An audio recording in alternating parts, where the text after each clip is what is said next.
Hazrat Omar Zakhilwal was Afghanistan's finance minister from 2009 to 2015.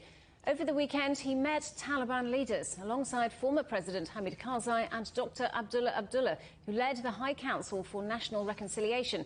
I asked him, had the Taliban really changed over the past 20 years? Already we see signs of that.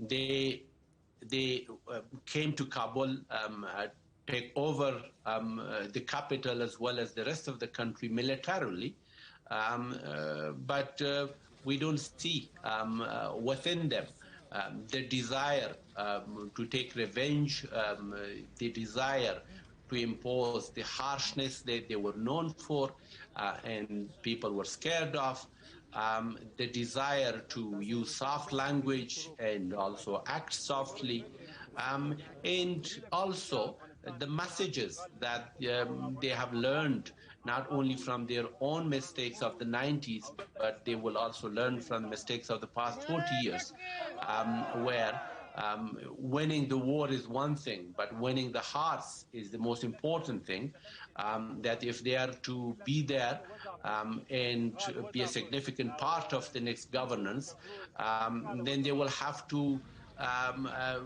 do it differently for it to be sustainable, that they should understand that it's not the same population that they dealt with back in the 90s, but even then they didn't have a sustainable government. If they did, then it would have continued till today. So those are the type of things that makes me optimistic. And of course, engaging with the Taliban, not only at the leadership level, but down at the commander level, at the fighters level, and seeing extreme thirst for peace within them, in their eyes, in their desire for not just peace, but good life. And that I see as opportunities that we could manipulate for a better future. And that's why I'm back in engaging with them. You're a former finance minister. What's your assessment of Afghanistan's economy right now? What are the most pressing issues?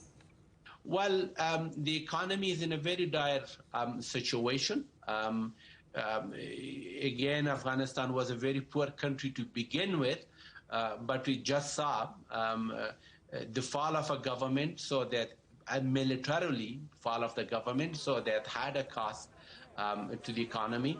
The displacement of the population, drought is another thing that has hit the country. COVID is, again, an added problem.